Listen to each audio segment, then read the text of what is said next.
Moi, je me suis fait arnaquer 2 fois. Là, tu as perdu à plus de 10 000 €? Non, 140 000 $. Ouais. Oh. Et des mecs, par exemple, ils me disent, ouais, je veux lancer le e-commerce. Ouais, mais ils se lancent jamais. Ouais, ils pensent aux avocats. Ils pensent aux impôts, Ouais, alors qu'il n'a pas encore fait chiffre d'affaires. Exactement. Ça, c'est un truc qui arrive trop souvent, tu vois. Des gens qui m'envoient un message sur Instagram. Ouais, James, comment je vais faire si les gens ils vont copier mon produit? Frérot, déjà, tu fais un produit gagnant. Et ensuite, fais des millions. Et après, on verra si les gens vont te copier. Le truc, c'est qu'on va inviter des gens qui n'ont pas forcément le même mindset que nous. Tu connais la CGT en France? Ouais. Les mecs qui manifestent là, tu vois. Tu vois, nous, on est là, on est entrepreneurs avec des Rolex, des autres marques. Avec un mindset de ouais, il faut prendre ses responsabilités. Et le mec, on le fait asseoir là, il va expliquer son point de vue. Ça peut être intéressant. Bon les amis, bienvenue dans cette nouvelle vidéo. Et dans cette vidéo-là, je suis en podcast avec Moneymaker. Bienvenue dans ce podcast-là. Et franchement, merci d'être venu. Et je pense qu'aujourd'hui, avec toi, on va partager énormément de valeur à ma communauté. Et je pense que les gens vont sortir de ce podcast-là beaucoup plus enrichis avec plein de connaissances. On va essayer. Hein. Yes. Du coup, avant de commencer le podcast, j'ai envie de te proposer un petit jeu. OK? Et celui qui perd, il va offrir 50 € à un membre de la communauté. Alors, par contre, celui-là, alors là, c'est différent. Regarde. Là, c'est 7 carreaux. 7? Ouais. Et du coup, celui qui gagne, c'est celui qui a... Bon, si tu veux, je fais moins. Vas-y. Ouais, sinon, on va jouer pendant 20 minutes. Non, en vrai, c'est rapide. Tu prends celui-là? Ouais. Tu joues en premier? Ouais. Non, vas-y, t'as démarré trop vite. Attends. 2 players. OK. Bon, bah, let's go, frérot. Let's go. OK. T'as joué là. Moi, je joue là. Vas-y. En fait, j'avais une stratégie quand je jouais à ce jeu quand j'étais petit. Ouais. J'ai oublié ma stratégie. T'as oublié la stratégie? Moi, je suis un expert là-dedans, tu vois. C'est peut-être pour ça. OK, là, tu m'as bloqué. Ça va être match nul. Hein. Un match nul. Bon, bah, match nul. C'est pour ça que je t'ai dit. Non, on va rejouer encore. Okay. Mais on prend 1 avec 5. Quand c'est 5, tu gagnes quand il y a 4 qui sont alignés. OK. Pas 3. OK. Toi, bon, bah. Tu t'entraînes avant de venir. Non, je viens trop vite, tu vois. Et c'est moi qui vais payer. Non, t'inquiète. Là, t'as joué là. Attends, c'est où le centre? Je vois pas bien. Je vois pas bien de là. Si tu gagnes, c'est parce que je vois pas bien. Ouais, là, t'es au centre. Vas-y. OK, mais c'est compliqué avec autant de cases. OK.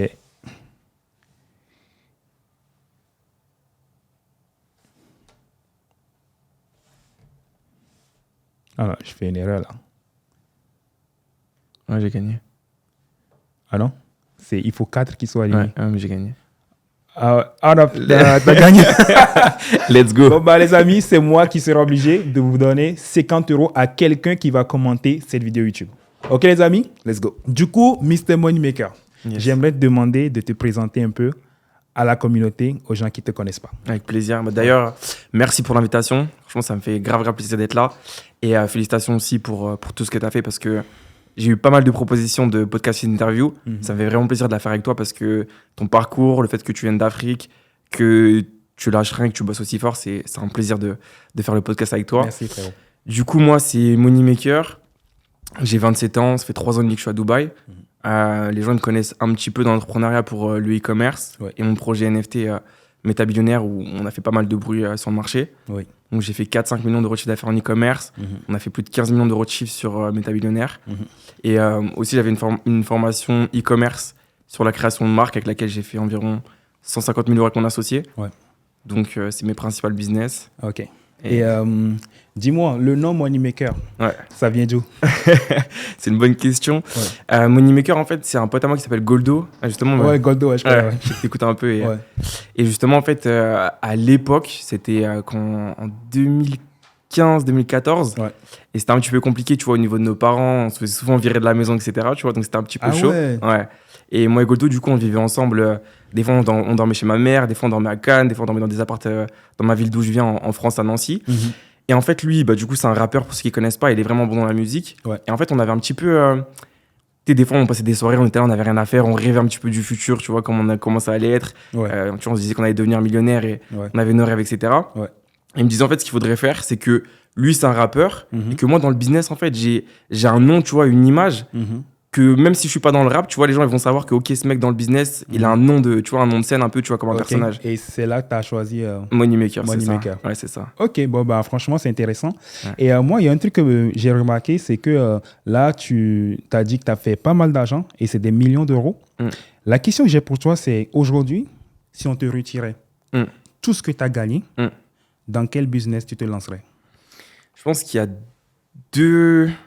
Enfin, c'est pas forcément un business en particulier, mais je pense que peu importe le business que je ferai le business et en même temps que je ferai ce business, je créerai une audience en même temps que je fais le business. Donc, par exemple, si je lance une boutique e-commerce, je pense que le e-commerce, c'est un bon milieu pour se lancer, tu vois, parce que c'est assez simple de faire du chiffre et d'avoir des résultats. Donc, par exemple, si je me lance dans l'e-commerce, directement, je lance ma boutique e-commerce, je crée une audience sur mon Instagram où je dis que je me lance, je fais des vidéos pour que les gens puissent tu vois, suivre mon histoire.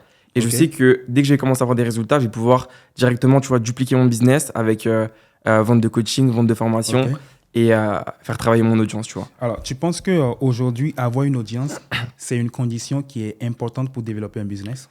Je pense que ça dépend des personnalités des gens, tu vois. Il y a des gens, c'est plus des gens de l'ombre qui sont bons dans justement, tu vois, peut-être structurer les business, créer des équipes, etc., qui n'ont pas forcément besoin de créer des audiences.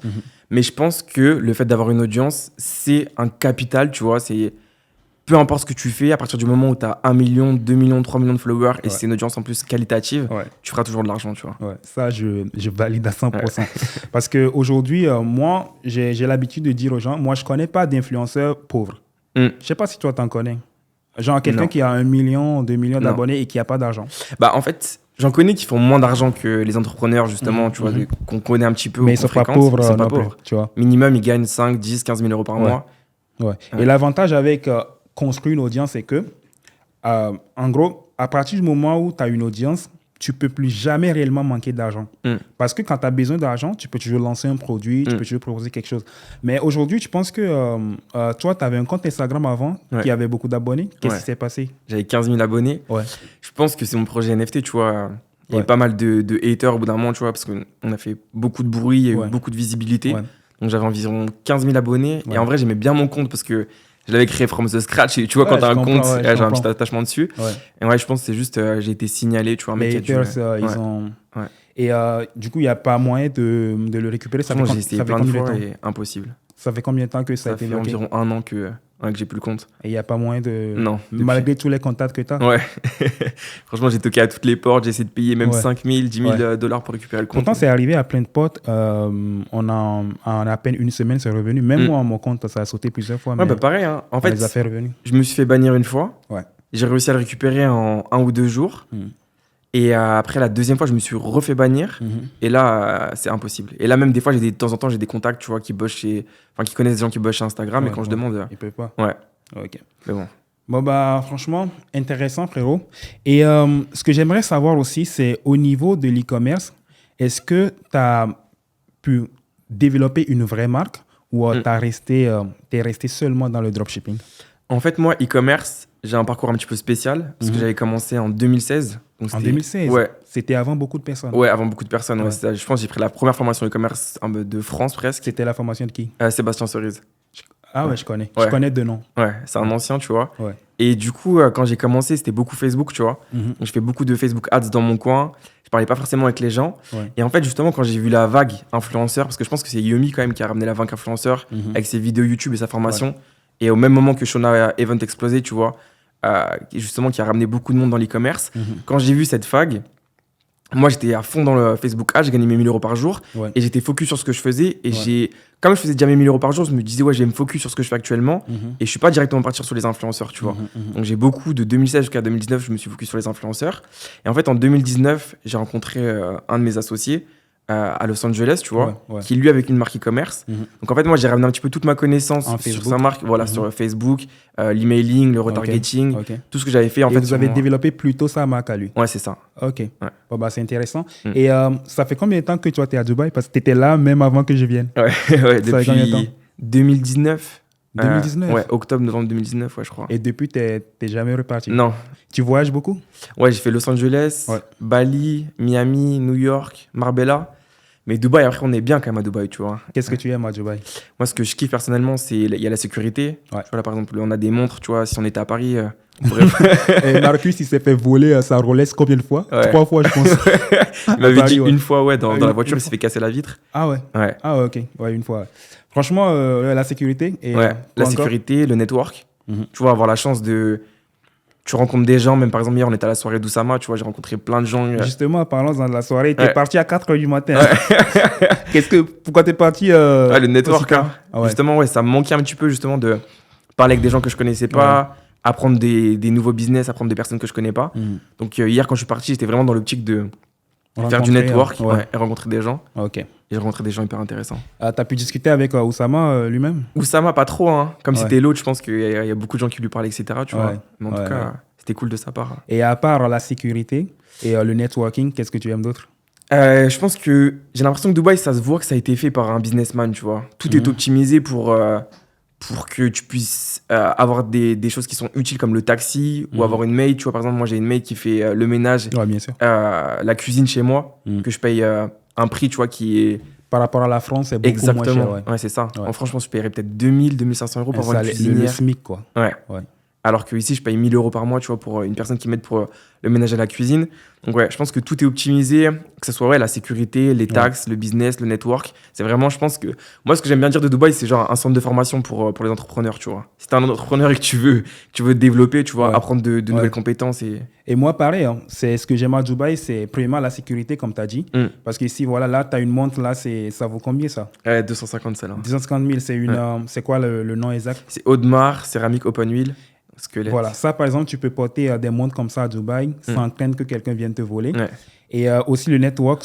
Franchement, moi, hier à la soirée d'Oussama, j'ai rencontré plein de personnes qui font de très bons business. J'ai vu quelqu'un qui fait un business dans la restauration où il crée des restaurants virtuels. J'ai vu des gens qui font du SEO avec des business de costumes, etc. Et c'est vrai que cette opportunité-là, c'est une opportunité unique qu'on a à Dubaï, de pouvoir rencontrer des gens dans différents business et tout. Et après, ce que j'aime aussi, c'est les services. Tu vois, à Dubaï, tu peux avoir quelqu'un pour presque toutes les tâches que tu veux. Quelqu'un pour faire le ménage, comme tu vois, par exemple. C'est clair. Ou alors aussi quelqu'un qui prépare à manger. Et franchement, c'est une des choses que j'aime aussi. Et par rapport au voyage, quelle est la dernière destination que tu as fait? La dernière, je crois que c'était New York. Hein, ouais. J'ai fait New York pour Nouvel An. Ouais. Et franchement, j'ai grave kiffé. Ouais. Et là, tu prévois de voyager où prochainement? Là, j'aimerais bien aller à Tokyo. Ouais. Je sais pas, t'as déjà fait Tokyo ou... Non, pas encore. Ouais, j'aimerais bien faire Tokyo, la culture japonaise. J'ai l'impression que c'est, tu vois, c'est vraiment différent. Et justement, c'est ce que j'ai kiffé aussi à New York, c'est que je pense que chaque ville des États-Unis, ils ont des vibes différentes, tu vois. Miami, c'est plus la fête. LA, c'est plus la vibe, tu vois. Après, c'est la fête aussi, mais c'est bonne vibe, c'est... Tu vois, un petit peu cool et tout, la Californie. Et New York, c'était vraiment la culture. J'ai kiffé la culture à New York, tu vois, de voir... Qu'est-ce que tu appelles par la culture à New York? Les stand-up, tous les shows qu'il y a, tu vois. Je suis parti voir des comedy clubs, je suis parti voir des shows au théâtre. Et tu sens vraiment que c'est des gens qui vivent beaucoup, tu vois, pour la créativité, pour leur passion. Et justement, j'allais te demander, là, toi, à Dubaï, quelles sont les activités que tu fais en dehors du business? Business. Que du business. Non, j'essaye de jouer au foot un petit peu, tu vois. Faire des foot de temps en temps, le sport. Mais c'est vrai que Dubaï, c'est quand même une ville où t'es beaucoup... Enfin, moi, j'ai du mal, tu vois, à un petit peu décrocher de temps en temps. Un peu de paddle aussi, je fais du paddle. Paddle, c'est un truc qui se fait... Ah ouais, c'est comme le tennis, Ouais, c'est ça. Tu fais du paddle? Non, je fais pas. Mais j'ai essayé du tennis une fois. Je ne savais pas que c'était un truc aussi épuisant. Ah, c'est dur le tennis. Ouais. T'as déjà fait Ouais, le tennis, j'ai déjà fait. Parce que c'est épuisant à force de courir à gauche, à droite comme ça. Je croyais que c'était facile vu de la télé, mais en vrai, non, pas du tout. Ouais. Mais franchement, paddle, c'est stylé. Hein. Paddle, ça se fait sur une table comme ça, non? Où il y a un petit truc, c'est comme le tennis. Ouais, c'est comme un terrain de tennis, sauf qu'il y a des grilles tout autour. Donc en fait, tu joues constamment, tu vois, le jeu, il n'est pas arrêté. Et en vrai, ce qui est bien, c'est que même si tu es débutant, tu peux vite avoir un bon niveau au paddle, tu vois. Donc, ok. Bon, bah, franchement, intéressant. Attends, je vais prendre la prochaine thématique. Let's go. J'ai une question pour toi. Aujourd'hui, souvent, quand on fait des podcasts comme ça, les entrepreneurs donnent des conseils aux débutants, tu vois. Les gens qui n'ont jamais lancé de business, les gens qui ne sont pas forcément riches, tu vois. Et aujourd'hui, j'ai envie que tu donnes des conseils à des gens qui sont déjà entrepreneurs, qui gagnent déjà de l'argent, mais qui sont à un niveau, par exemple, quelqu'un qui fait 10 000, 15 000, 20 000 euros par mois, mais il voudrait faire plus de 6 chiffres par mois, tu vois. Et lui, il est bloqué dans les 5 chiffres. Peut-être que ça fait... Voilà, le mec, il est entrepreneur depuis des années. mais il n'arrive pas à dépasser les 5 chiffres par mois. Qu'est-ce que tu penses que la personne devait mettre en place pour passer de 5 chiffres à plus 6 chiffres par mois? Bah, je pense en fait, dans l'entrepreneuriat, il y a plusieurs types de profils, tu vois. Il y a des gens qui vont être peut-être plus créatifs, qui vont avoir plus d'idées. Et après, des gens qui vont peut-être plus souvent structurer les business, gérer l'opérationnel, etc. Tu vois. Okay. Moi, par exemple, j'ai une personne qui va être plus créative. Donc moi, par exemple, je vais rapidement analyser, tu vois, dans un business, comment je peux scaler un business à 50, 100 000, 200 000 ou faire des millions avec le business. Par contre, pour faire l'opérationnel, ça va être plus dur, tu vois, justement. Qu'est-ce que tu appelles l'opérationnel? Ça veut dire appliquer les stratégies, tu vois. Imaginons par exemple ce que je me dis là, si je veux exploser sur YouTube, bah, par exemple, il faut que je tourne, je sais pas moi, 20 vidéos, que je crée 100 réels, que j'ai toutes ces vidéos pour qu'ils soient faites aussi pour TikTok, etc. Bah, du coup, il faut que j'engage une équipe, il faut que je parle avec l'équipe, il faut que je sois sûr que le taf va être bien fait, etc. Tu vois. Donc par exemple, des fois, il y a des gens qui vont savoir ce qu'ils doivent faire, mais qui vont pas être bons dans l'opérationnel, tu vois, qui vont pas... D'accord. Ah, en gros, toi, il y a des gens qui savent ce qu'il faut faire, mais quand il faut exécuter, ils veulent pas, ils préfèrent placer d'autres personnes pour mieux exécuter. Ou même, des fois, ils savent pas recruter, ou ils savent pas bosser avec d'autres personnes, tu vois. Et je pense que justement, par exemple, bah voilà, des fois, tu sais ce que tu as à faire, mais si tu as du mal à le mettre en place, il faut justement trouver un associé ou engager des gens, tu vois, qui sont compétentes et qui vont t'aider justement à passer ce step. Et après, il y a d'autres personnes qui, eux, justement, des fois, gèrent très bien leur business, mais ne savent pas forcément, tu vois, comment le scaling. Ouais, comment passer au stade supérieur. Et là, je pense que c'est plus de la conversation, hein, tu vois. Parler avec des gens, justement, qui vont être plus créatifs, qui vont être plus d'idées, analyser aussi, tu vois. Analyser le business des autres. Par exemple, je sais pas, si tu as une boutique e-commerce qui fait 100 000 euros par mois, tu peux analyser ton concurrent, il fait 1 million. Qu'est-ce que ton concurrent il fait que toi tu fais pas? Peut-être qu'il fait de la pub sur YouTube, peut-être qu'il fait de la pub sur Google, peut-être qu'il fait des emails qui sont différents, peut-être qu'il a un système d'abonnement. Et je pense que l'analyse. Moi, au bout d'un moment, je me rappelle, je faisais beaucoup ça. Je prenais des business, tu vois, e-commerce, et pendant 2-3 heures, j'allais sur leur site et j'analysais. Tu vois, je notais sur un papier qu'est-ce qu'il fait, son branding, son Instagram, son marketing. Et des fois, tu vas avoir des petits détails, tu vois, que tu peux implémenter sur ton business. Et tu penses que c'est les mêmes stratégies qui mènent une personne de 0 à 5 chiffres par mois qui vont le mener de 5 chiffres par mois à 6 chiffres par mois? Non. Je pense que pour faire de 0 à 5 chiffres par mois, c'est la persévérance, tu vois, genre le travail, les sacrifices, tu vois, genre s'entourer des bonnes personnes, être un petit peu... Tu peux faire 5 chiffres par mois en étant tout seul dans ta chambre, tu vois, et en bossant dur sur ton business e-commerce. Par contre, si tu veux faire 6 chiffres par mois, justement, il faut commencer à avoir plus une équipe, tu vois. Des gens qui, justement, vont t'aider à déléguer les tâches importantes. Et je pense que, justement, moi, en ce moment, je me dis beaucoup ça, mais c'est que le business, tu vois, ça fait penser au foot. C'est que, tu vois, sur un terrain de foot, il y a des attaquants, il y a des milieux, il y a des défenseurs, tu vois. Je pense qu'il faut vraiment savoir dans le business, est-ce que tu es plus un attaquant, est-ce que tu es plus un mec, tu vois, qui va être... dans la gestion du business, dans la structuration. Donc, quand tu sais un petit peu c'est quoi ton rôle, trouver des gens qui sont complémentaires avec toi, ce que tu fais. Et là, vous allez aller beaucoup plus vite, tu vois. Franchement, c'est super intéressant ce que tu dis. Et une autre question que j'ai pour toi, frérot, c'est comment est-ce qu'on fait 1 million avec un business? Comment est-ce qu'on fait 1 million? Tu as déjà fait plusieurs millions. Ouais. Je pense que moi, de mon côté, moi, je pense qu'une de mes qualités, c'est que j'arrive bien à analyser, en fait, quand ça sent bon, on va dire, tu vois, quand il y a une bonne vague ou quand il y a un truc où il va y avoir de l'argent à prendre, tu vois. Et je pense que peu importe les business, dans tous les business, en fait, il va y avoir des périodes où ce business, il va mieux marcher qu'un autre business. Tu vois, par exemple, les influenceurs, ils ont cartonné en 2019-2021. Pendant 2 ans, tu pouvais faire des millions avec les influenceurs. Là, tu prends un influenceur, tu perds de l'argent. Pas rentable, ouais, exactement, tu vois. Et c'est pareil, je pense, dans tous les business, tu vois, avec la crypto-monnaie, par exemple, le Bitcoin. En 2022, 2021, c'était bien. Ouais. Et après, tu vois, ça s'est cassé la gueule. Donc, je pense qu'en fait, il faut réussir à analyser quand tu as un bon momentum, tu vois. Quand tu es dans un timing où, en fait, là, ton business, il est bon, tu vois, il y a de l'argent à faire. Et là, en fait, miser gros, tu vois, et y aller fort quand tu es dans un bon timing, tu vois. Ouais. En fait, la stratégie que tu donnes là, c'est une stratégie où la personne doit être tout le temps présente pour saisir les bonnes opportunités. Ouais. C'est une stratégie qui marche. Moi, personnellement, j'ai un peu d'expérience aussi quand même. Je sais que, si tu es quelqu'un qui sait saisir les bonnes opportunités, tu vas faire beaucoup d'argent. Mais le truc, c'est sur le long terme, tu ne peux pas avoir un truc qui est là, tu vois, depuis 5 ans, par exemple. Pourtant, tu peux être riche. Par exemple, dans ton cas, par exemple, aujourd'hui, voilà, tu as de l'argent, mais tu n'as pas une marque que tu avais genre, il y a 5 ans qui est encore là aujourd'hui, tu vois. Ouais, c'est vrai. Tu saisis tout le temps c'est la bonne opportunité. Non, mais c'est vrai, là, on se parle honnêtement. Et je pense que ça, c'est quelque chose que j'ai remarqué. Je me dis, à Dubaï, toutes mes connaissances, c'est des gens qui savent vraiment être là au bon moment, tu vois. Et quand on est comme ça, on gagne de l'argent. Exactement. Maintenant, qu'est-ce que tu penses de quelqu'un qui fait de l'argent, toujours avec l'opportunité du moment, qui sait sentir les bons filons, et quelqu'un qui, lui, il est sur un truc et il essaie de le construire pendant des années. Mais je pense que même si tu veux construire un truc sur des années, il faut comprendre en fait qu'est-ce qui peut faire exploser ton business à l'heure actuelle. Donc par exemple, tu vois, comme on disait en 2019-2021, il y avait les influenceurs sur Instagram, tu vois. Ouais. Donc peut-être que tu pouvais avoir un business physique, des restaurants physiques, mais peut-être que ramener des influenceurs justement dans ton resto physique, ça peut faire péter ton business, tu vois. Ouais, donc c'est vrai. Peu importe ton business, en fait, je pense qu'il y a toujours une sorte de trend, comme par exemple le TikTok, tu vois. Moi, je sais que sur Dubaï, il y a des gens qui font des barbeurs et 50% de leur clientèle, ça vient de TikTok. Ouais. Donc, peu importe en fait le business dans lequel tu es, il faut que tu arrives à comprendre c'est quoi la tendance, qu'est-ce qui marche pas. Et quand il y a une tendance qui est bonne, il faut vraiment aller fort. Ouais, parce qu'en fait, tu sais pas combien de temps ça va durer, tu vois. Ouais. Ah non, ça c'est vrai par contre. Là, ce que tu dis, souvent on prend certaines opportunités comme acquis. Exactement. C'est-à-dire que là, il y a le truc qui marche. Moi, je l'ai remarqué. Le truc qui marche, tu dis, OK, ça va. Tu penses que ça va marcher toute la vie en fait. Ouais. Alors que non. Et moi, c'est une expérience que j'ai appris à la dure en fait dans le business. Tu vois, parce qu'il y avait des trucs que j'avais, ça marchait, tu vois. Et j'avais cru que toute ma vie, ça allait être comme ça. Et du coup, j'aurais pu faire plus d'efforts dans le truc pour le développer encore plus. Mais étant donné que je me dis, relax, même dans 3 ans, ce sera pareil, j'ai pas pu le faire. Et aujourd'hui, je rejoins un peu ce que tu dis, c'est que dès que j'ai un truc qui marche, j'essaie de me donner à 200% parce qu'on ne sait pas de quoi demain sera fait. Ouais, exactement. Ça, c'est vrai. Ouais, mais pareil, en fait, quand j'ai fait du e-commerce, tu vois, justement, je te disais, j'ai commencé en 2016. Ouais. Et en fait, quand je suis arrivé en 2019 à Dubaï, j'ai vu des mecs qui avaient commencé en même temps que moi le e-commerce en 2016, sauf qu'eux, ils étaient multimillionnaires. Et moi, entre 2016 et 2019, en fait, comme tu vois, j'étais à Nancy de base. Et mon network, il n'y avait pas beaucoup de gens qui gagnaient plus de 10 000 euros par mois, tu vois. C'est-à-dire, quand je gagnais 5-6 000 euros par mois à Nancy, moi, je me disais j'étais riche, tu vois. Je me disais que j'étais bien, etc., tu vois, parce que j'avais des barrières limitantes, tu vois.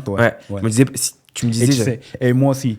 Alors, parlant de barrières limitantes, je l'ai remarqué une fois, tu vois, j'avais fait une vidéo interview avec Yomi. Et Yomi me demandait, j'ai fait combien de chiffre d'affaires avec ma boutique? J'avais fait 80 000 euros environ. Et il m'a dit, ouais, pourquoi tu ne scales pas? J'ai dit non, en fait, que c'est bon, j'ai tout vendu en France. Ouais. Tu vois?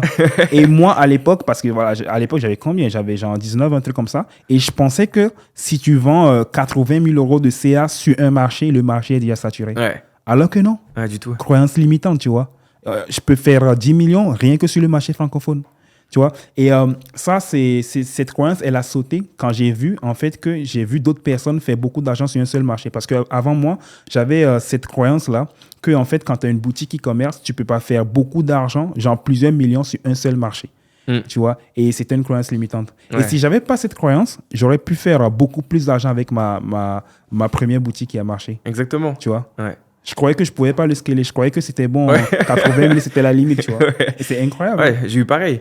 Moi, je faisais 1 000 euros par jour. Ouais. Et en fait, c'est comme tu as dit, c'est une question de network. Tu vois, même là, ça se trouve, notre barrière limitante maintenant, c'est peut-être de gagner 1 million ou 5-10 millions. Peut-être que demain, on sera dans un network avec des gens qui font que des milliards ou que des gens qui font 100 millions et plus. Et on se dira, ouais, en fait, avant, je m'arrêtais à 1 ou 2 millions où je pensais que c'était beaucoup. Ouais. Alors qu'en fait, j'aurais pu faire 10, 20, 30, tu vois. Ouais, c'est vrai. Donc, je pense que le network, c'est important. Ouais.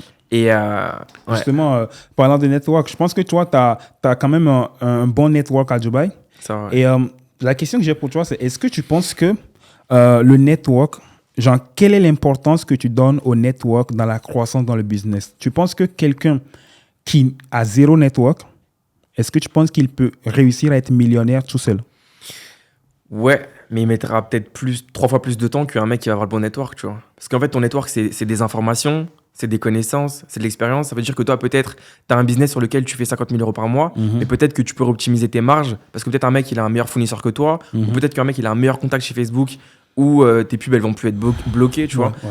Donc, je pense que le network, ça peut que être positif, tu vois. Quand tu as un bon network, et je pense, le network, pour moi, c'est peut-être 50% de la réussite. 50% de la réussite. Ouais.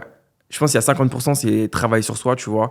La discipline, la consistance, s'éduquer, être ouvert d'esprit, vouloir apprendre, tu vois. Et l'autre 50%, c'est le network. Ouais, les informations que tu as, qui tu parles, avec qui tu parles, les conversations que vous avez. Parce que des fois, si t'es en France et que tes potes ils sont là en train de fumer de la beuh et qu'ils te parlent de est-ce que t'as vu la dernière vidéo TikTok de cette meuf, etc. Même si t'es intelligent, bah, t'auras des conversations stupides parce que tes potes sont stupides. Bien sûr, c'est vrai. Tu sais, parlant de l'influence de son entourage, tu vois, imagine, t'es quelqu'un, tu penses que c'est bon, toi, t'as un bon mindset, t'es fort et tout, et que t'es entouré de gens qui n'ont pas un bon mindset. Même si tu crois que t'as un bon mindset, les gens autour de toi, malgré tout, sans que tu le saches, ils vont t'influencer. C'est sûr. Tu vois. Ouais. Et ça, c'est quelque chose que moi, j'explique à des gens que je connais, tu vois. Ils se disent, ouais, moi, je suis différent, moi, j'essaie de réussir, mais le truc, je l'explique.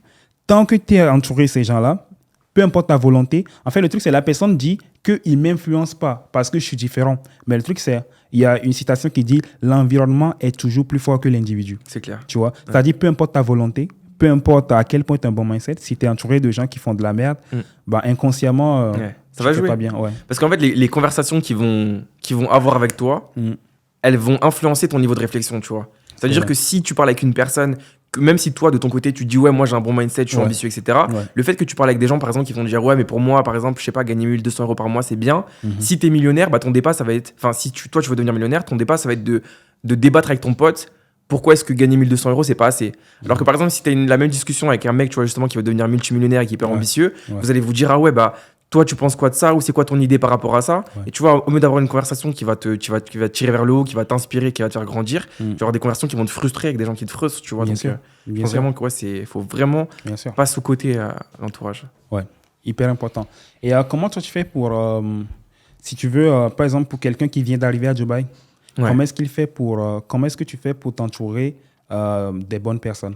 Comment tu les trouves? Moi, je pense que mon Instagram, ça m'a bien aidé en vrai. Ouais. Le fait que j'ai un peu de followers, et même comme tu vois, tu me demandais mon nom, Moneymaker, tu vois, mais je pense que le nom, il reste un peu dans la tête, tu vois. Donc, quand les gens ils parlent dans une conversation, ils savent, ouais, Moneymaker, etc. Je pense que ça m'a beaucoup aidé parce que souvent, je rencontre des gens et ils m'ont déjà envoyé un message sur Instagram il y a 1 an, ou ils m'ont déjà vu sur Instagram, ou ils ont déjà vu une vidéo YouTube à moi. Donc, je pense qu'avoir un personal branding, en vrai, c'est une bonne stratégie parce que les gens, tu vois, ils ont peut-être déjà entendu parler de toi ou de ce que tu fais. Le truc, c'est les gens qui arrivent à Dubaï, par exemple. Et leurs objectifs, c'est de faire du réseau, mais qui n'ont pas forcément un gros Instagram comme toi.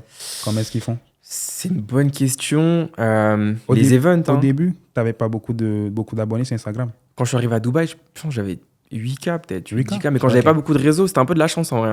Quand moi j'ai rencontré mon ancien associé Thomas, c'était un petit peu un concours de circonstances. Mais après, je pense que des fois aussi, ton réseau, t'as pas forcément besoin de directement parler avec plein de millionnaires, etc. Des fois, tu grandis aussi avec ton réseau, tu vois. Des fois, il suffit juste d'avoir 1 ou 2 personnes qui te font vraiment confiance, tu vois, et qui t'accompagnent dans ton projet, etc. Et ensemble, vous grossissez. Et après, de toute façon, quand tu as des résultats, tu deviens intéressant pour les gens aussi. Donc, justement. Et ça, c'est quelque chose que j'ai remarqué. En fait, tu vois, moi, je t'explique, quand j'étais arrivé à Dubaï au début, tu vois, j'essayais d'être pote avec tout le monde, etc. Et finalement, j'ai compris en fait que c'était pas la bonne stratégie. La bonne stratégie, c'est si toi, tu deviens intéressant, les gens, ils vont venir vers toi normalement, tu vois, naturellement. Et ça, c'est quelque chose c'est vrai. Hein. Tu vois, les gens qui ont de l'argent, chaque fois, il y a tout le monde qui essaie de les inviter quelque part, etc. Ou bien, pas forcément de l'argent. Si tu as un truc qui sort de la norme ou bien un truc intéressant, automatiquement, tu deviens intéressant pour les gens. Et il y a une citation qui dit si tu cours après les papillons, ils vont s'envoler, mais si tu aménages ton jardin, bah, les papillons viendront, tu vois. Et moi, c'est une stratégie que j'aime aussi. Mais comme tu dis tout à l'heure, les gens qui n'ont pas d'audience sur les réseaux sociaux, pour faire leur réseau, tu dis les événements. Les événements, peut-être suivez Oussama Ammar qui, comme tu dis, Oussama, qui fait des soirées où il invite tout Dubaï. Et c'était d'ailleurs, non, mais en vrai, c'était hyper sympa de sa part. Et je pense que ça manque justement dans le business un petit peu. Il y a un influenceur américain que je suis beaucoup, tu vois, qui est dans l'entrepreneuriat, qui s'appelle Luc Belmar. Ouais, je connais. Ouais, et justement, il est venu à Dubaï, tu vois. Il a mis une story genre 2 heures avant. Il a dit, ouais, venez sur Dubaï au Leto Café. En 2 heures, il a ramené une centaine de personnes. Que des entrepreneurs, tu vois, j'ai rencontré plein de gens hyper intéressants. Ah, t'étais allé à San Ouais, je suis allé. Ah ouais. Il y avait plein de mecs, tu vois, justement, qui faisaient des millions d'euros de chiffre d'affaires. J'ai rencontré des très très bons players, tu vois. Et franchement, gros respect à lui. Il a payé l'addition, il a payé plus de 4500 $ pour tout le monde, tu vois, avec son petit event gratuit. Et je pense que, suivez des gens, aller à des events, mais je pense que ça manque un petit peu dans le business, des gens justement qui proposent, tu vois, genre. Moi, je pensais à ça, tu vois, justement, peut-être créer des yacht parties, mais fréquentes, tu vois. Par exemple, 1 fois par mois, tu viens sur Dubaï, tu sais qu'il y a cette yacht party où tu peux venir et rencontrer des entrepreneurs, un truc comme ça. C'est intéressant, ça. Tu vois, quand Andrew Tate était à Dubaï, est-ce que t'es allé à un de ces events? Qui ça? Andrew Tate. Non, non. Et j'ai pas trop suivi ce qu'il faisait, etc. Mais why not, en vrai? Moi, j'ai voulu aller, mais je sais pas, j'ai jamais eu l'opportunité. Quelles sont les qualités indispensables pour devenir millionnaire? Je pense que la première qualité, c'est apprendre. Ok. Ouais, être ouvert à l'apprentissage. Tu vois, savoir que tu as toujours besoin d'apprendre.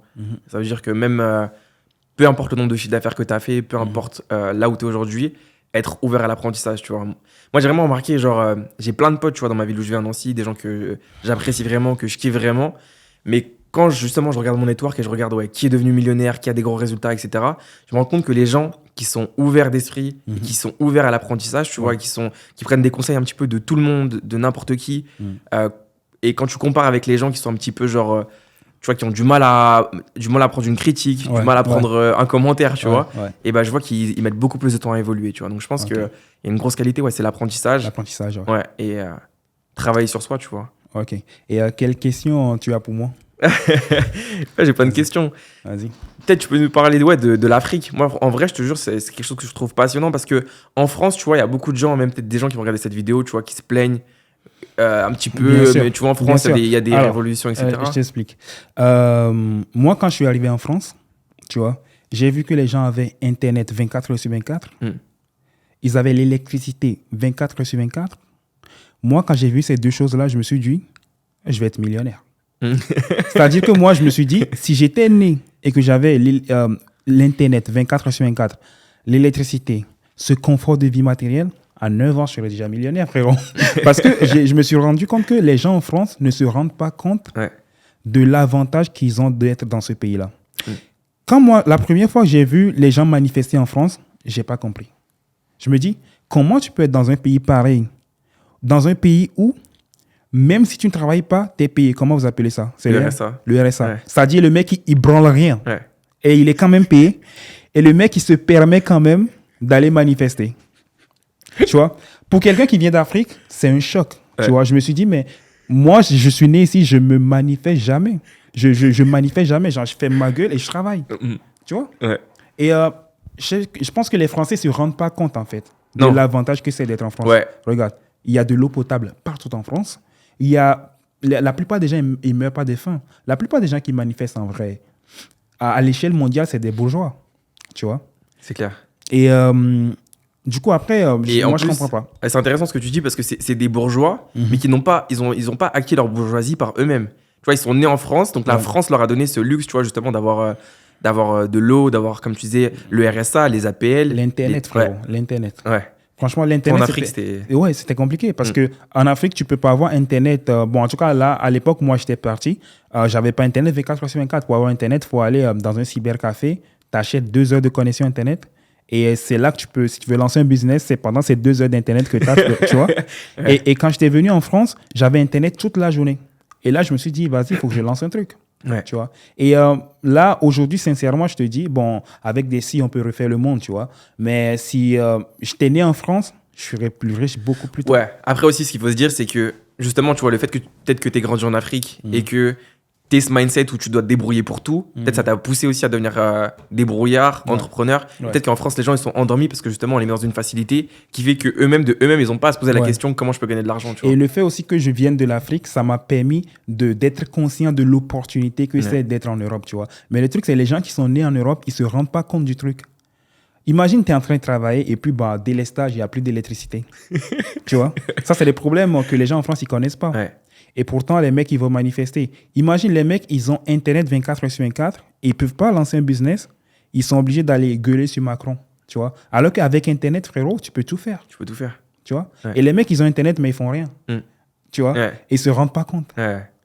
Et moi, je te donne un exemple, je te donne une petite anecdote. J'avais commencé le business à peu près au moment où les Gilets jaunes, ils ont commencé leur manifestation, tu vois. Donc, les Gilets jaunes, 6 mois de manifestation pour avoir 100 € de plus sur le salaire mensuel. Pendant ces 6 mois-là, c'est là où moi, j'ai fait les premiers 500 000 € dans mon business.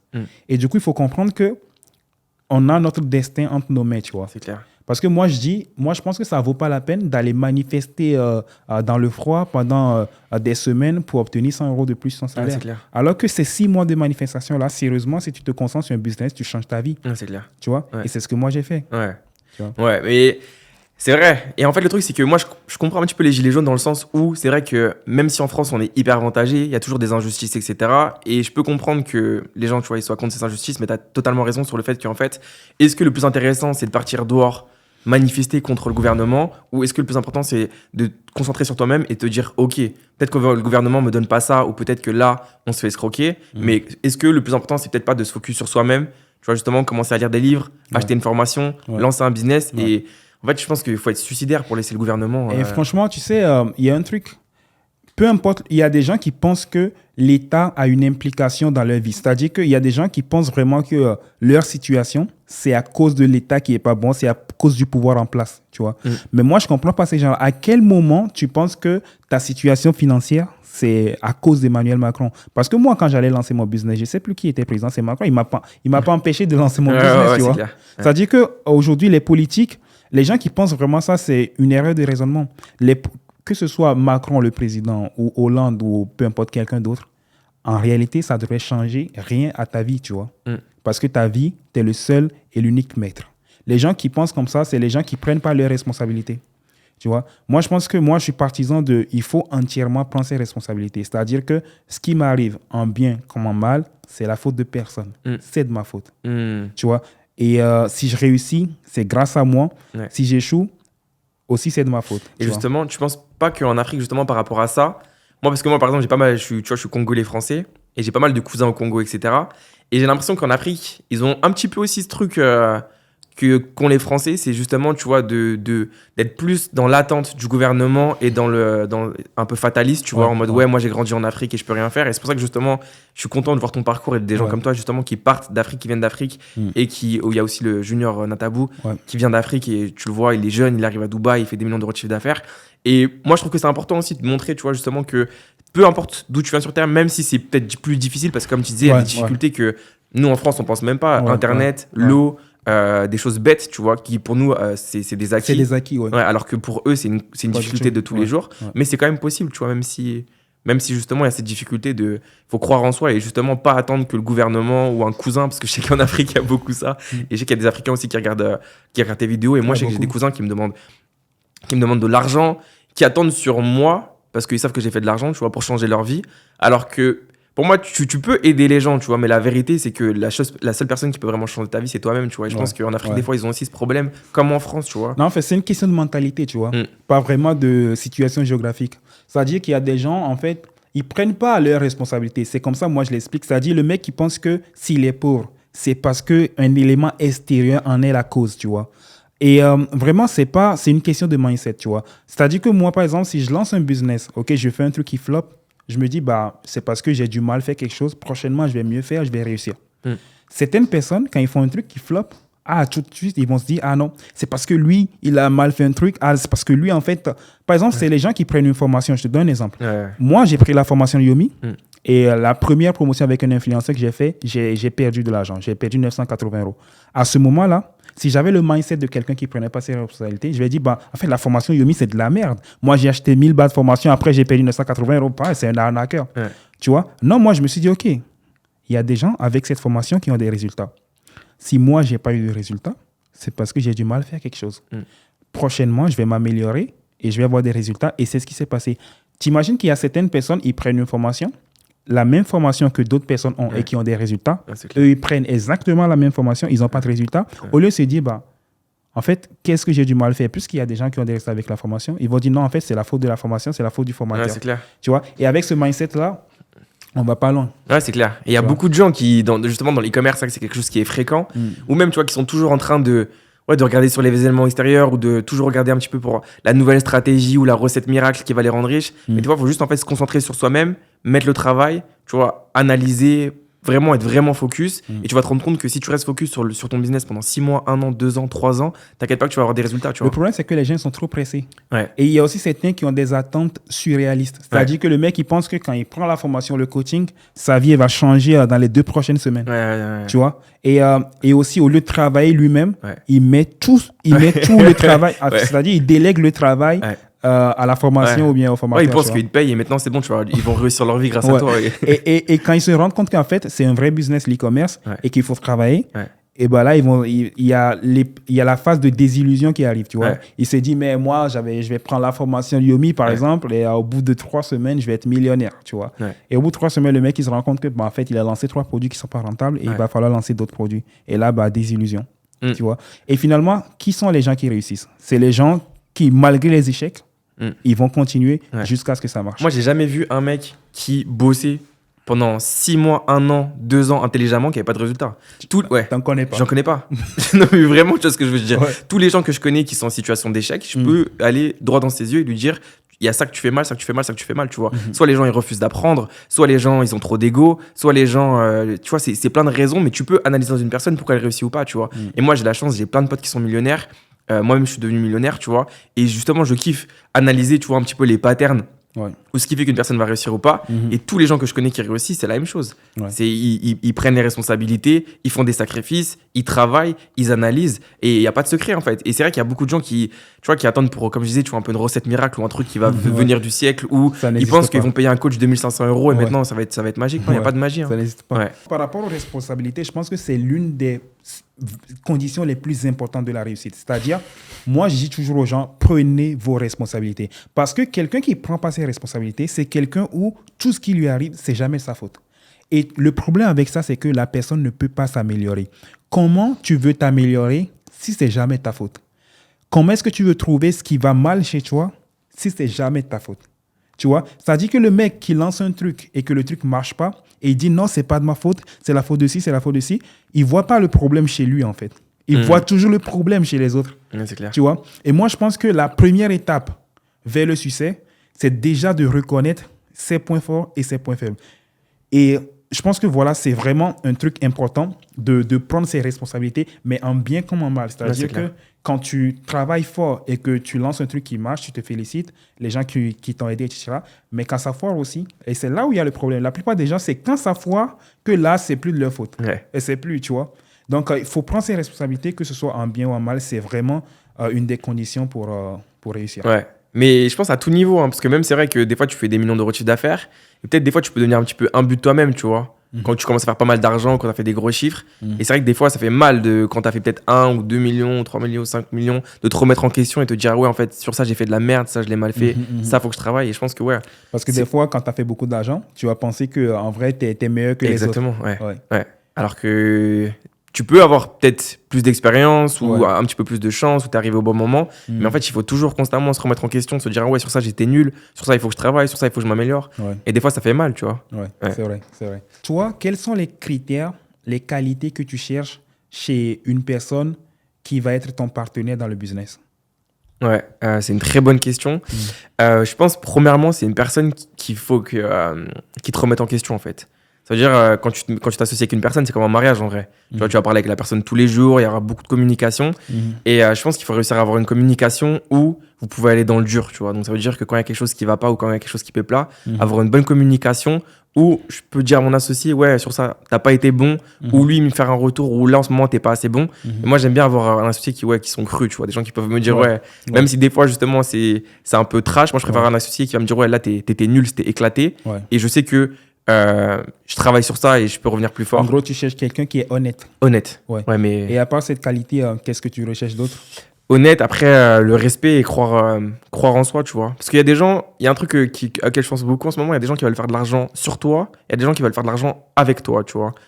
Et il faut vraiment faire gaffe parce que, par exemple toi, tu es une personne qui fait de l'argent et moi, par exemple, je peux, ou tu vois, peu importe... tu vois, c'est un exemple, mais ça peut être moi ou une autre personne. Peut-être des gens, ils vont s'approcher de toi, ils vont vouloir devenir ton associé parce qu'ils vont se dire, ouais, James, il gagne 50 000 € par mois ou 100 000 € par mois et ils vont vouloir manger sur tes gains, tu vois. Mais est-ce que c'est vraiment une personne qui veut le meilleur pour toi? Est-ce que c'est une personne qui a une vision pour toi? Il veut le meilleur pour lui, tu vois. Exactement, tu vois.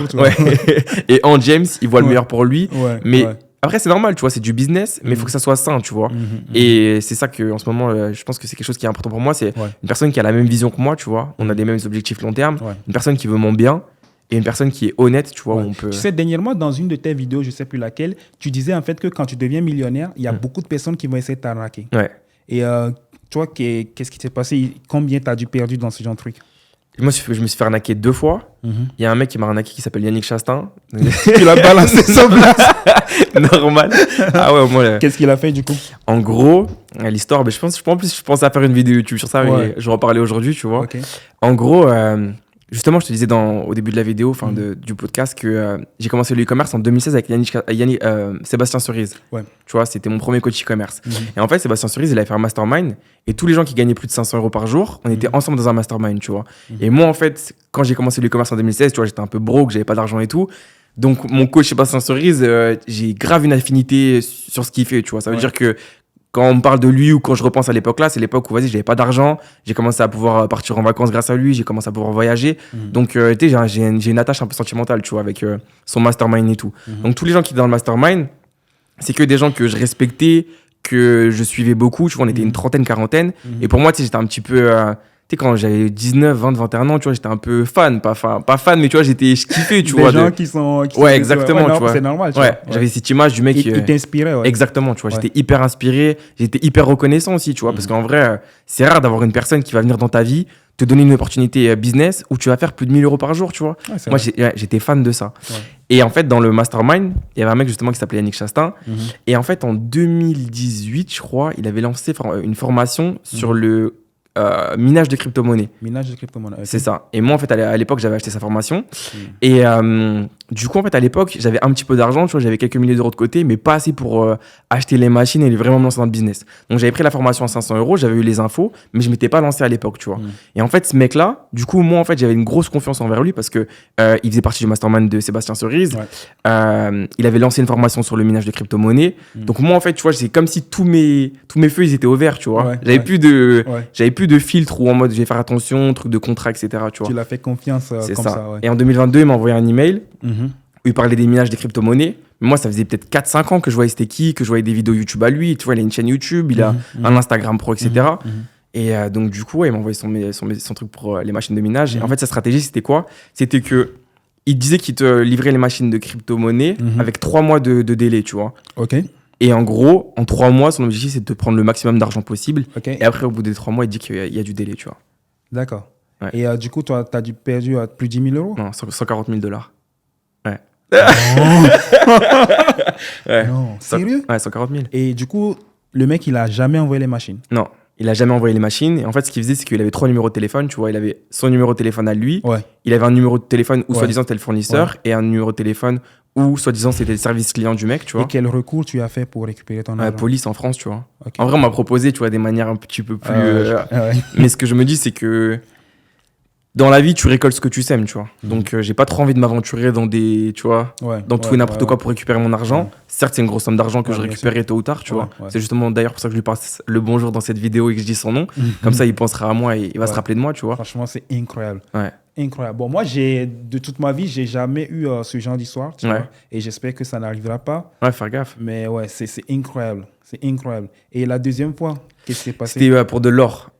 Donc l'or, ça c'est un truc où il y a beaucoup de gens qui se sont fait arnaquer. Et en fait, ils te donnent pas du vrai or. Non, c'est un autre truc. C'est en gros, ça j'ai plein de potes aussi qui se sont fait arnaquer à l'or. En fait, je pense que la raison qui fait que les nouveaux riches, tu vois, on se fait arnaquer, c'est parce qu'on est greedy, tu vois. En fait, on veut trop gagner de l'argent et on a envie de faire du gain rapide, tu vois, c'est ça. Ouais. Et en gros, quand un mec qui va dire ouais, investis dans l'immobilier, tu vas gagner 8% par an, c'est pas excitant. Ça t'intéresse pas, ouais. Mais quand un mec qui te dit ouais, mais 10%, tu peux faire 50 000, 70 000 euros le mois. Là, t'es excité, tu vois. Et en fait, c'est ça, c'est cet effet-là qui fait que tu deviens bête et qu'au mieux de penser que t'as raison et de, tu vois, d'être sage, tu vois, et bah, tu t'envoies de l'argent à des mecs que tu devrais pas. En gros, l'or, c'était quoi? C'est que le mec, il me disait, ouais, il y a de l'or en Afrique, tu payes 10% de la commande en avance.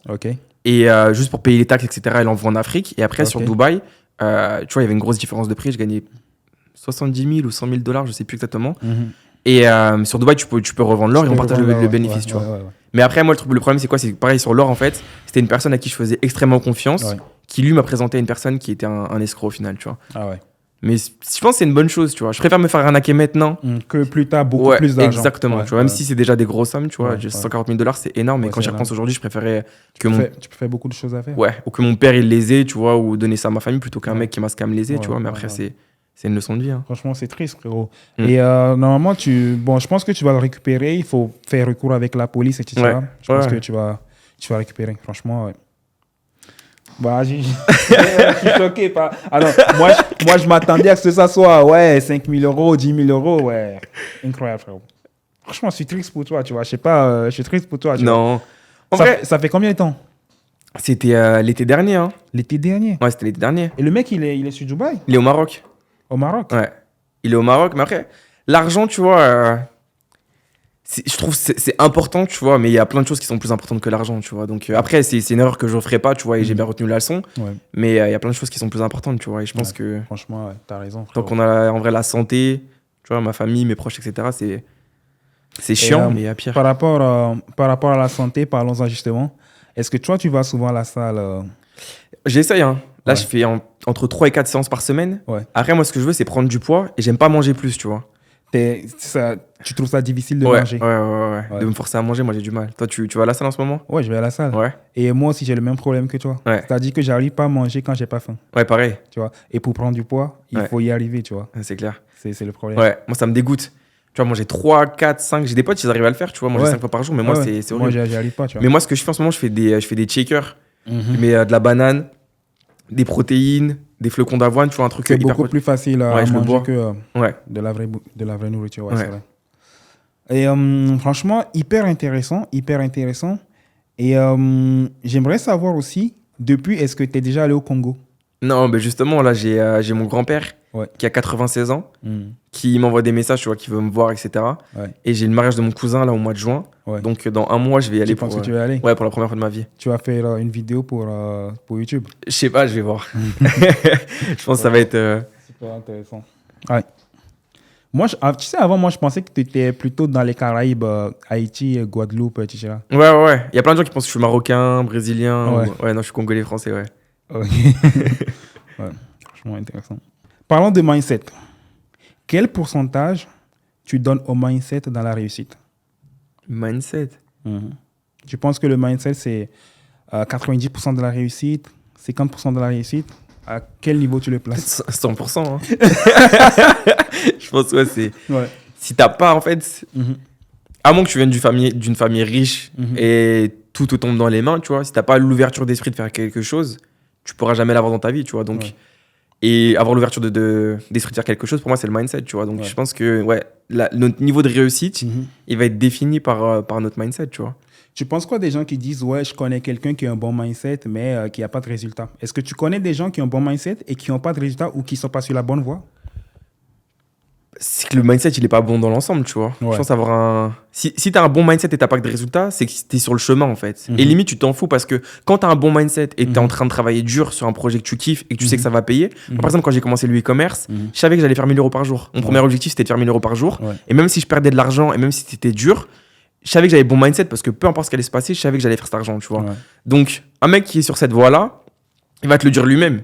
Il va te dire, ouais, je gagne pas d'argent maintenant, mais t'inquiète, dans 6 mois, un an, on va se revoir et je vais gagner de l'argent, tu vois. Et il va le faire. C'est ça. Tu vois. Et moi, j'aimerais rebondir là-dessus. Je connais personne qui a le bon mindset, qui n'a pas de résultats ou qui n'est pas sur la voie pour avoir des résultats. Ouais. Et moi, comme tout à l'heure, là, j'allais dire le mindset, c'est 90% de la réussite. Et toi, tu me dis c'est 100% de la réussite. Bah, je valide à 100%. Tu vois, et BDJ, il a une vision un peu différente par rapport au mindset. Dernièrement, je lui ai posé exactement la même question. Quel pourcentage tu donnes au mindset? Et il dit, en fait, ça dépend. Parce qu'il y a des gens, ils sont trop dans le mindset et ils ne passent pas à l'action. C'est-à-dire, le mec, il regarde toutes les vidéos de développement personnel, il lit toutes les lignes de développement personnel, mais au final, il ne fait rien. Non, après, il y a mindset et... se branler entre guillemets sur le mindset. Branler intellectuel. Exactement, tu vois. Pour moi, un mec qui a du mindset, c'est pas un mec qui va regarder 10 vidéos de motivation par jour ou liker un TikTok de motivation, tu vois. Un vrai mindset, c'est mettre le boulot, tu vois. Mettre son ego de côté, apprendre, tu vois, accepter de perdre de l'argent, accepter de perdre. Ça, c'est du mindset. Le mec qui est tout le temps en train de regarder des vidéos de motivation, tout le temps, il te parle de développement personnel, etc. Pour toi, c'est pas ce que tu appelles le bon mindset. C'est une base. Ça peut être bien si tu as 16, 17, 18 ans, tu vois, mais après, il faut rentrer dans le vif du sujet, tu vois. Il faut passer à l'action, il faut perdre de l'argent, il faut se casser la gueule, tu vois. Tu as raison. 100% d'accord, c'est vrai. Parce que non, je connais plein de personnes comme ça, tu vois. Ils sont tout le temps là... développement personnel, etc. Mais frérot, ça fait 5 ans, il n'a toujours pas gagné un rond, tu vois. Au bout d'un moment, il faut laisser le mindset de côté et passer à l'action, tu vois. Et justement, l'action. Parlons-en. Tu sais, il y a deux types de personnes. Il y a des gens qui passent à l'action sans forcément avoir le bon mindset. Et dernièrement, c'était Yomi qui disait ça. Il dit, le mec qui passe tout le temps à l'action, il a plus de chances de réussir que le mec qui, soi-disant, a le bon mindset, mais qui passe très peu à l'action. Qu'est-ce que tu en penses? Je pense que c'est vrai. Après, je pense qu'il y a un truc qui est important de développer, c'est la réflexion. Ça veut dire qu'il ne faut pas tomber dans ce truc où tu es que dans la réflexion et tu fais que de réfléchir. Tu vois, je vois, il y a des mecs, par exemple, ils me disent, je veux lancer le e-commerce. Mais ils ne se lancent jamais. Ils pensent aux avocats. Ils pensent aux impôts alors qu'il n'a pas encore fait chiffre d'affaires. Exactement. Ça, c'est un truc qui arrive trop souvent. Tu vois. Et moi, je pense que tu veux faire du e-commerce, lance.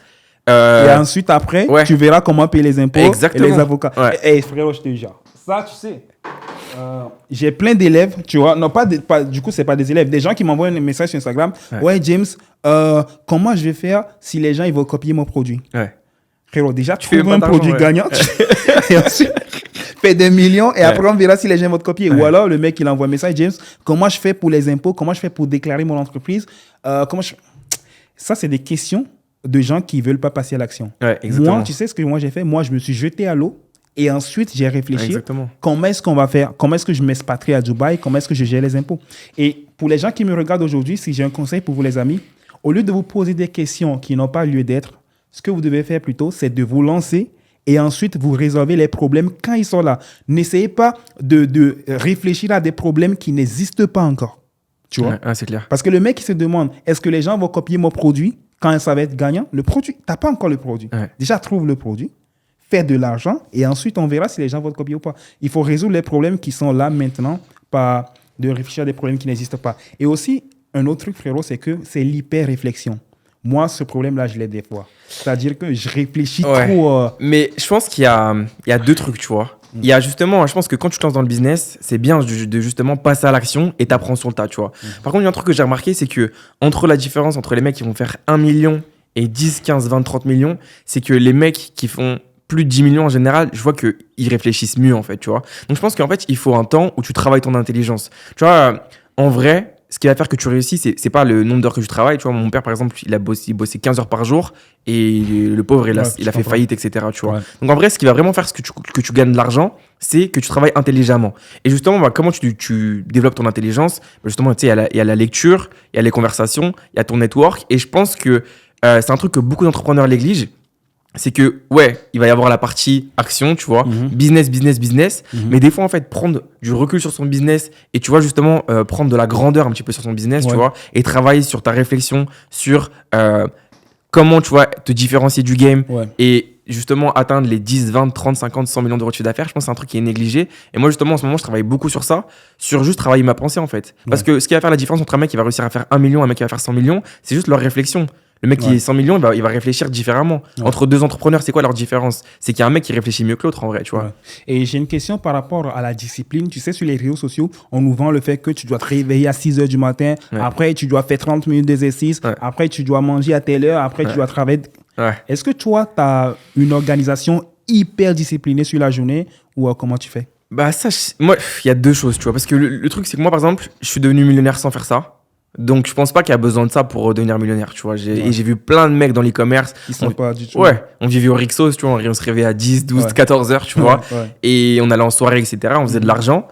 Mais je pense que justement, en fait, il y a un truc qui est important pour les entrepreneurs. Pour moi, c'est la constance et la discipline. C'est peut-être pas forcément la discipline de se réveiller à 6h30 du matin tous les jours, mais c'est la discipline dans les actions et dans le fait de vouloir être meilleur constamment, tu vois. Et moi, par exemple, en ce moment, je me réveille à 6h30. Et en fait, ce que j'ai compris, c'est que c'est pas juste le fait de me réveiller à 6h30, tu vois, qui va me faire réussir. C'est que quand je me réveille à 6h30, en fait, ça me met dans un mindset où je prends le contrôle de ma journée, je prends le contrôle de mes pensées et je travaille directement en fait sur, tu vois, sur la partie de mon cerveau où des fois peut-être je vais pas avoir envie de bosser pendant 1 heure ou deux. En fait, tu vois, c'est un combat contre moi-même, tu vois. Je pense que se réveiller à 6h30 du matin, faire du sport, faire du sport, c'est bon pour la santé, tu vois. Lire des livres, c'est bon pour le cerveau et pour vos connaissances. Donc, c'est des choses.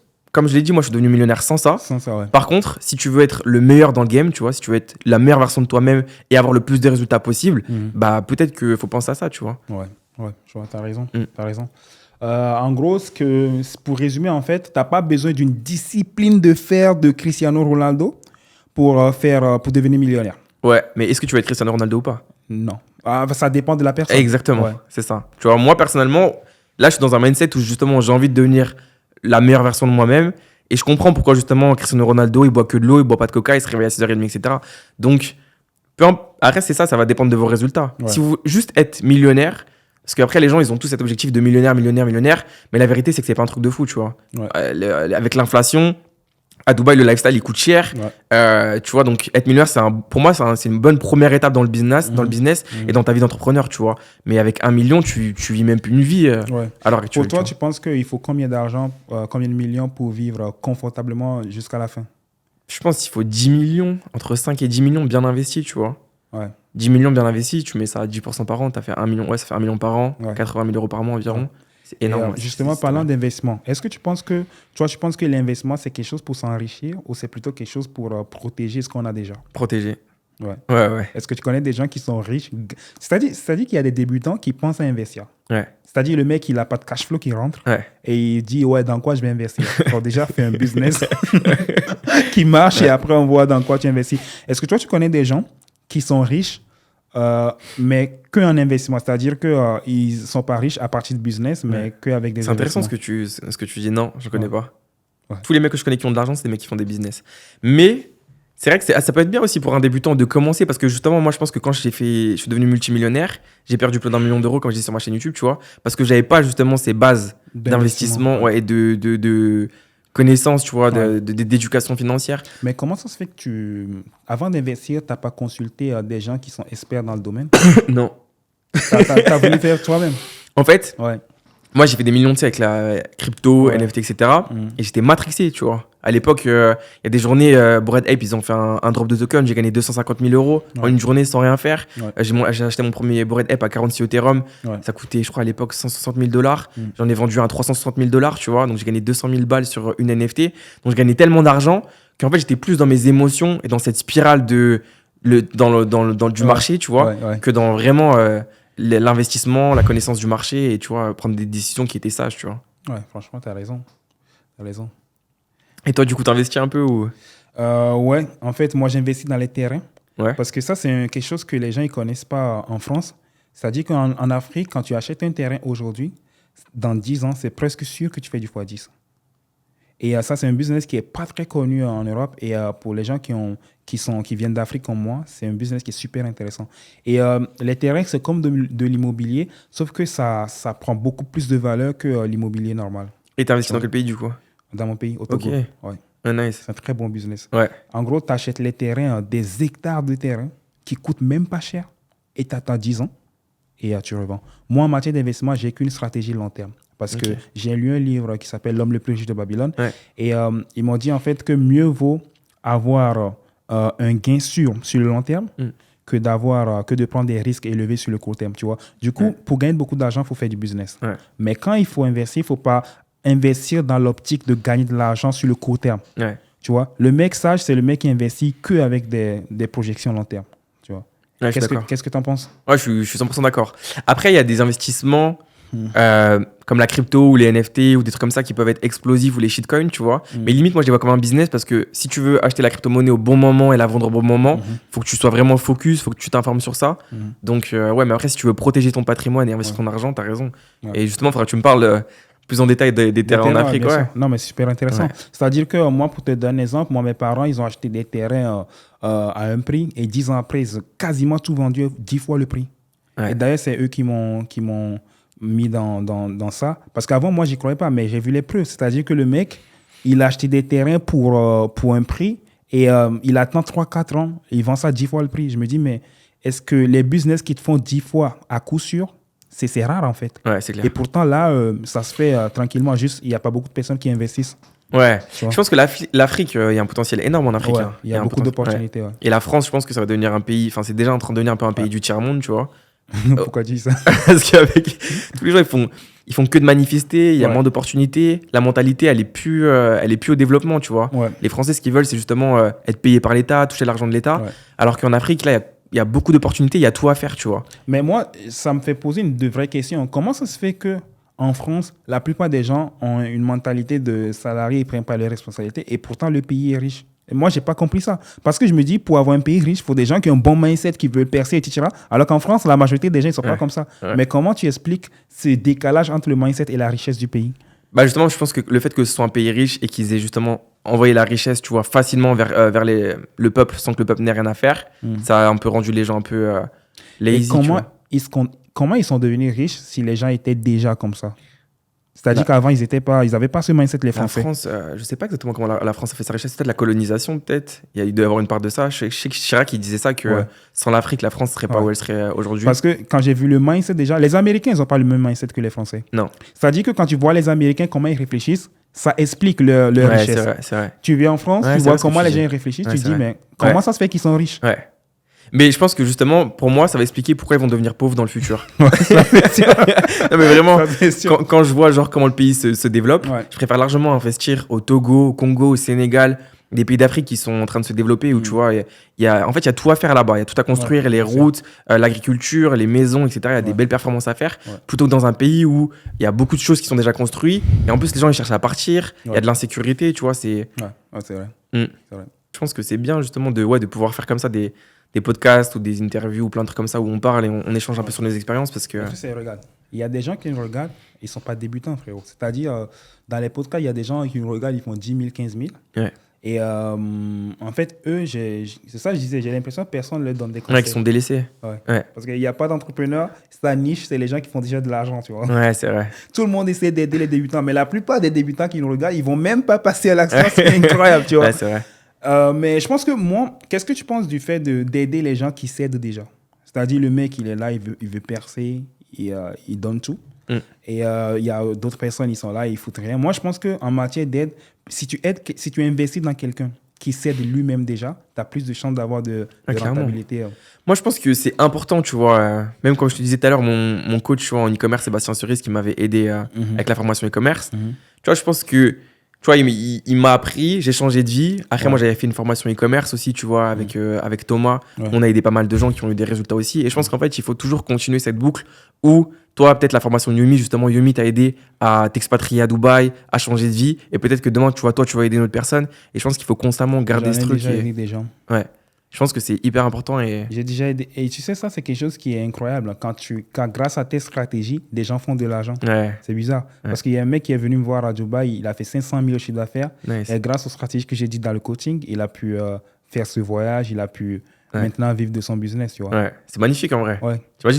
Ça m'a étonné, tu vois. Ouais. Je me dis, mais le mec, il est là et grâce à ce que moi, je dis sur Internet, sur Instagram, grâce à ma formation, j'ai filmé dans ma chambre. Ouais. Lui, il a pu se payer un billet pour venir ici. C'est trop puissant. Ouais. Ouais. Et je pense vraiment qu'il faut continuer au maximum cette boucle. Ouais. Tu vois. Et peut-être que lui, demain, il va aider un autre mec. Justement. Ouais. Justement. Et ben, franchement, on a fait le tour, hein, frérot. Ouais. Merci encore pour ton invitation. Franchement, ça m'a fait grave plaisir d'être là et d'échanger. Ouais, franchement, merci d'être là aussi. Et je pense que ce podcast-là, ça va aider beaucoup de personnes. Je pense que vous avez appris pas mal de choses. Hein. Franchement, on a abordé plein de sujets. Et franchement, je pense que ça va être intéressant de faire plus de podcasts comme ça. Avec plaisir. Inviter différentes personnes. Ouais. Tu penses que ça serait intéressant un podcast avec genre plein de personnes en même temps? Ouais, mais carrément. Avec Marcus, on parle souvent de ça. Ouais. Genre faire un podcast, on se met à 3, 4, 5, tu vois. Et tout le monde a des avis différents. Ouais. Après, je pense qu'il faut juste réussir à gérer le temps de parole, tu vois. Parce que si c'est un peu la guerre, tu vois. Non, je pense que nous, on s'attend. Le truc, c'est qu'on va inviter des gens qui n'ont pas forcément le même mindset que nous. Ouais, c'est ça qu'il faut. Ouais. J'imagine. Ah non, tu connais la CGT en France? Ouais. Les mecs qui manifestent là, tu vois. Tu vois, nous, on est là, on est entrepreneurs avec des Rolex, des autres marques, avec un mindset de ouais, il faut prendre ses responsabilités. Et le mec, on le fait asseoir là, il va expliquer son point de vue. Ça peut être intéressant. Ça sera intéressant.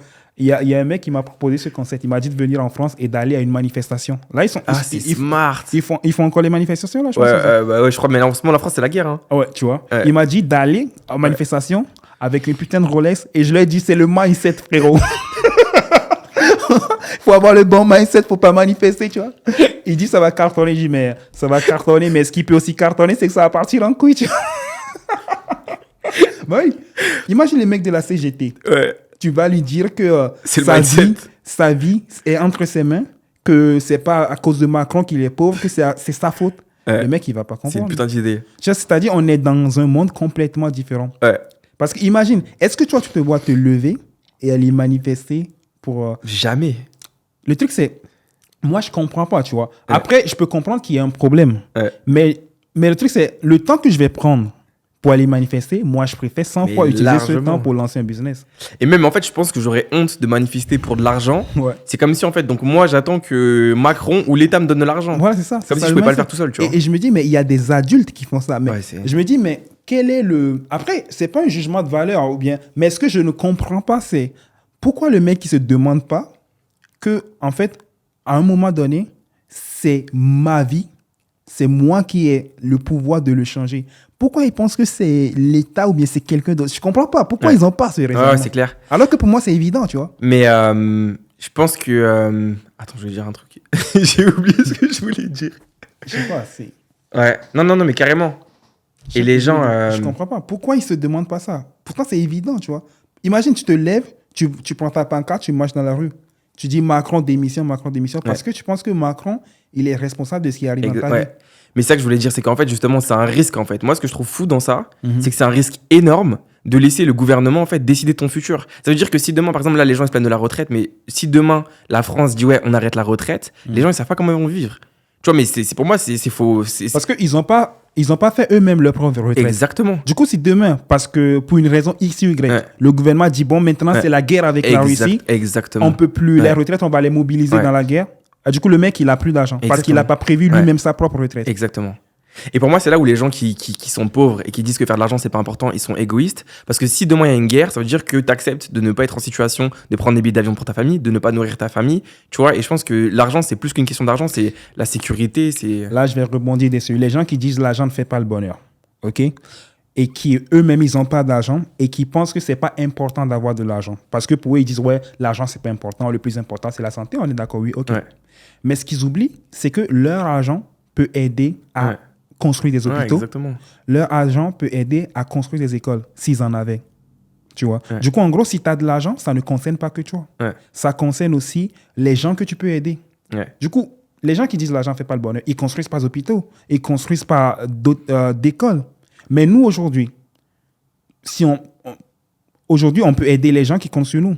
Et demain, si on a plus, on peut construire des hôpitaux, des écoles, etc. Ouais, clairement. Tu vois? Du coup, le mec qui dit l'argent ne fait pas le bonheur, il faut qu'il pense à ça. Exactement. Ouais, je pense que c'est juste c'est être égoïste. Hein. Vraiment. Parce que si tu penses à tes proches, si tu penses à ta femme, tes enfants, etc., et que tu es responsable, tu sais que tu as besoin de faire de l'argent. Et le mec qui dit l'argent ne fait pas le bonheur, il n'a pas besoin d'argent, l'argent, c'est pas important, c'est un mec qui pense qu'à lui. Parce que lui, peut-être lui, il n'a pas besoin d'argent. Mais il y a des gens qui ont besoin d'argent. Du coup, si tu ne veux pas le faire pour toi, bah, au moins fais-le pour les gens qui en ont besoin. Faites-le pour nous. Ok. Du coup, frérot, le prochain sujet, ça va être l'intelligence artificielle. Ouais, mais par contre, là, frérot, il commence à se faire tard. Il est déjà 8h30. Je pense que le mieux, c'est qu'en vrai, on voit que la communauté, s'il y a plus de 500 likes sur la vidéo, en combien de temps? Une semaine? On fait une partie 2 justement sur l'IA et toutes vos questions. Mettez vos questions en commentaire. Et avec James, on répond à tout ça. Ok les amis, c'était tout pour ce podcast. J'espère que vous avez appris beaucoup de choses et que vous êtes sortis grandis. On se retrouve dans la prochaine vidéo. C'était James. Allez.